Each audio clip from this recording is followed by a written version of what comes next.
just received a message that an old friend is visiting your city. Although you were very close in school, you haven't seen her in over 10 years. Rika Okada was so excited to catch up with her good friend that she posted about it on her Facebook page.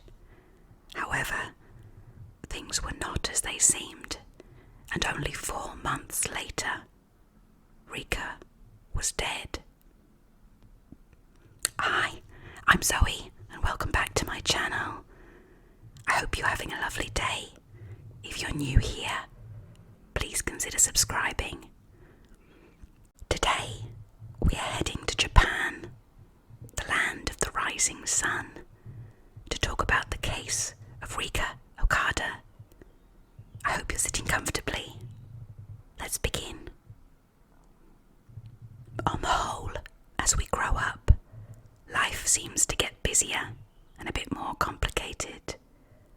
What with work commitments, family responsibilities and the like, it's easy to fall out of contact with people that we don't meet in our daily lives.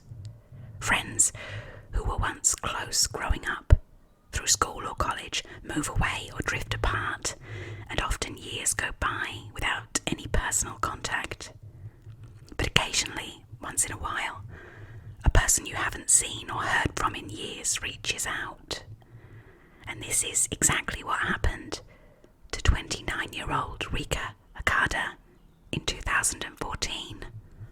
She was surprised to receive a message online and completely out of the blue from her childhood friend Yuri Oishi, reconnecting and wanting to meet up. The two had been great friends throughout their school years, and although they hadn't seen each other in over a decade, they'd been able to catch a glimpse into each other's lives by maintaining their connection through social media. Rika was excited and she agreed immediately. She couldn't have known. But unfortunately, this decision would end up costing her life. Yuri had a plan to murder Rika, steal her identity, and flee the country. Yuri Oishi was born in Brazil, but was of Japanese descent. The first Japanese immigrants arrived in Brazil in 1908, and Brazil is home to the largest Japanese population outside of Japan. Back in 1900, after the abolition of slavery, Brazil needed people to work in the coffee plantations. But still notorious for its low wages and poor working conditions, most Europeans would not consider moving there. Japanese people, driven by lack of opportunity at home and banned from working in America and Australia at that time, came to work in Brazil on the plantations. Although she was born in Brazil, Yuri moved back to Japan with her family when she was a young girl. They settled in Osaka, very close to where Rika and her family lived. The two girls went to the same school and were good friends. But after her junior high year, Yuri decided to move back to Brazil and continue her schooling there. Up until the age of 18, children are permitted to maintain dual citizenship, in this case, Japanese and Brazilian. But from 18, Japan only recognizes one citizenship, meaning that Yuri effectively had to decide between becoming a Japanese national or a Brazilian. She opted to relinquish her Japanese citizenship and become a Brazilian national.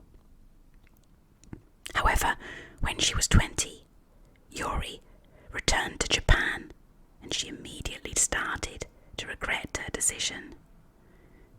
It was decidedly more difficult to find a job and assimilate back into society in Japan now that she'd given up her Japanese citizenship. She entered the country on a temporary visa and struggled to find work, taking menial positions in supermarkets and convenience stores to get by. At this time, she was living with a Chinese roommate in Tokyo to save money. Years passed. Yuri was isolated and growing increasingly despondent. She wasn't close to her family, and her only real friend was her Chinese roommate. But in 2013, she was dealt another blow when her roommate announced that she was planning to return to China after securing a lucrative job offer in Shanghai. Desperate not to be left behind, Yuri decided that she would go to China too, at any cost. It wouldn't be easy. Yuri was in considerable debt. She couldn't afford to fly to China, and crucially, she'd already been denied permanent residency in Japan. Her visa had long expired, and she was living in Japan illegally. She racked her brains, trying to think of other options, but came up short. And then she read a news story about other foreigners who had forged their passports, and decided that since she couldn't leave Japan legitimately, that might be her only way out. And this is where Rika comes into the story. Through careful research, Yuri realized that there were really only two options. She needed to steal a valid passport or make one illegally. Stealing might get her into more trouble if she were caught, and she couldn't afford the payment for a forgery. She hit on a third idea, applying for a brand new passport under an assumed identity. It was with this in mind that she began scouring her Facebook friends, looking for a female around her age. It was of vital importance that the person was single and had never left Japan, meaning that they had never applied for a passport previously. After some deliberation, she targeted Rika. Rika Okada lived alone, worked as a nurse, and crucially, Yuri knew that she'd never travelled abroad. She was fairly certain, therefore, that Rika had never applied for her own passport. She used the popular Japanese messaging app Line to contact Rika in January 2014 and told her that she was now back in Japan. It had been 10 years since the girls had met up in person, and since Yuri was going to be in Osaka, she asked Rika whether she'd like to meet for dinner. Rika was surprised, but happy to hear from her old friend, and the two planned to meet up in a Japanese pub in Osaka with two other former classmates from their school days.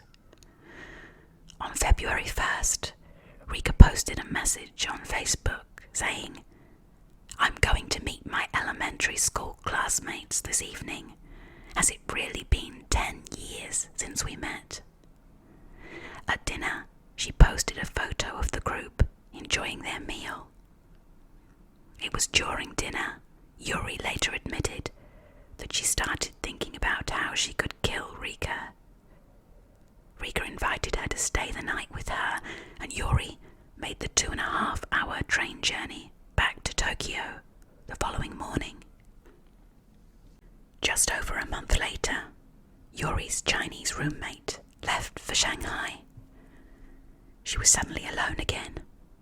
It was time to solidify her exit plan and escape from Japan for good. On March 20th, 2014, Rika made a cryptic Facebook post saying, "I just had a very unpleasant experience and I am shaking with anger." There's been much speculation as to what triggered this. Some said that it could have been that Yuri had turned up again in Osaka and irritated Rika by demanding to stay with her. Regardless, the next day, March 21st, Yuri travelled back to Osaka and visited a local home improvement store in Rika's neighbourhood. She bought a large kitchen knife which she then sealed in a bag. Uninvited, she forced herself into Rika's home and refused to leave. Rika, who many people had described as gentle and polite, most likely couldn't find the strength to refuse and allowed Yuri to stay for that night. Rika sent a text message on the morning of March 22nd to one of her friends complaining that Yuri had just showed up at her place last night and had refused to leave. Rika decided to confront Yuri one more time, hoping that she would get the message. As Rika found the courage to confront Yuri, telling her she had to go, Yuri pulled out the knife, stabbing her in the stomach. It later transpired that Yuri had stabbed Rika over 50 times in a frenzied attack. She then set about trying to clean up the blood and evidence that she'd been in the house. She was also able, using Rika's computer, to delete the last angry posts from her account online. Finally, she sent a message from Rika's phone to her boss, saying that she was unwell and wouldn't be coming into work today. When Rika's parents sent text messages, Yuri would reply, pretending that she was Rika and hoping to prolong anyone finding out that she was missing. When a concerned colleague from the hospital where she worked visited the house, they reported that no one was home. Subsequently, when the building landlord made contact, Yuri called back, pretending to be Rika and saying that she was away on business and wouldn't be back for a while. After a week of not being able to reach their daughter, Rika's parents called the authorities and reported her missing. But Yuri was one step ahead of them. Having used Rika's phone to call in sick, she then kept it turned off most of the time. She found her wallet and credit cards, and the day after the murder, she booked a moving company to come and pick up a package from Rika's home. The booking was in Rika's name and paid for with her credit card. Yuri signed the delivery paperwork as Rika, but left her own phone number as the contact.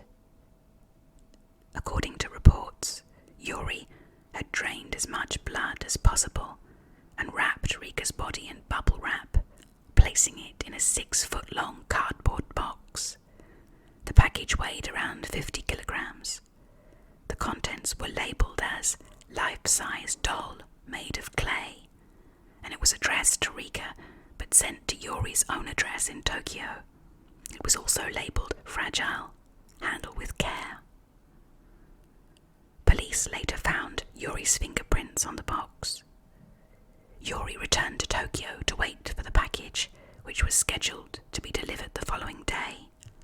It's believed that she hid Rika's body in her apartment for a month before renting a storage locker, again using Rika's own credit card, and moving her body there in late April. Yuri applied for more credit cards in Rika's name.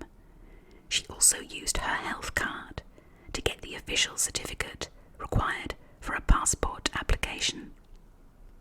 She applied for a passport in Rika's name, but using her own photograph. In total, she spent around 1 million yen, or $10,000 in Japan, and later in Shanghai, on hotels, clothes, and other expenses. Yuri most likely moved Rika's body to the storage facility because she was expecting her friend, an old roommate, to return from Shanghai. Once they had reunited, Yuri started to plan for her escape. She would accompany her friend when she flew back to Shanghai on May the 3rd.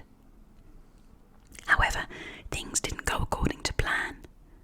She took the flight, but was stopped by Shanghai officials and detained for suspected illegal entry into China. Yuri said she was given consent by Rika to use the passport, but then turned herself in to the Japanese consulate and was held by the authorities. Meanwhile, back in Osaka, Rika's mother had visited her daughter's home and was shocked to discover bloodstains both on the floor matting and on the wall by her bed. They quickly discovered via her credit card activity the order placed for the shipment of a large package and the receipt for the storage facility in Tokyo, and this led to the discovery of Rika's remains. As previously mentioned, the discovery of Yuri's fingerprints on the box containing Rika's corpse undeniably placed her at the scene of the crime. Police issued a warrant for Yuri on suspicion of murder, as well as the lesser charges of robbery, credit card theft, and identity fraud. They encountered some problems because there is no extradition treaty between China and Japan. Unfortunately, Yuri, who had relinquished her Japanese citizenship, seemed likely to be sent back to Brazil. But the Japanese government continued to plead for her extradition to Japan, and 2 years later, in 2016, China's Supreme Court ruled that Yuri should fly back to Japan and face her charges. In January 2017, Yuri was brought back to Osaka and formally arrested. Initially, she refused to cooperate and said that she had nothing to say, but later she confessed to both the robbery and Rika's murder. Her trial took place in 2019. She pleaded guilty to Rika's murder, but her defense team was to claim that she suffered from a psychological illness. Indeed, her lawyers argued for leniency with regard to punishment on the grounds that she should not be held fully criminally liable due to her diminished mental capacity. However, prosecutors countered that many steps were taken to plan the murder, conceal the body, and prolong the discovery of Rika's disappearance, meaning that Yuri had the ability to judge good and bad behavior and was responsible for her actions. Ultimately, Yuri Oishi was sentenced to life in prison in March 2019, but appealed the judgment.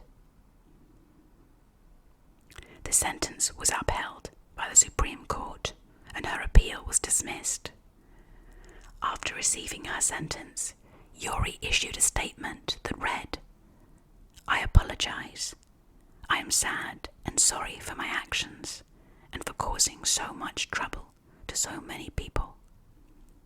But despite her apology and the fact that she seems remorseful for her actions, an innocent woman was murdered and her identity stolen by someone who was so desperate she couldn't see an alternative course of action. What do you think? Do you have any sympathy at all for Yuri and the idea that she was driven to behave in this way, having been stripped of her Japanese citizenship? It was, after all, her choice at 18, and she opted to become a Brazilian national. And that's the conclusion of today's case. Thank you so much for listening. If you found it interesting, please consider subscribing to my channel and pressing the notification bell. Thank you once again for your support. I'll see you again in the next one.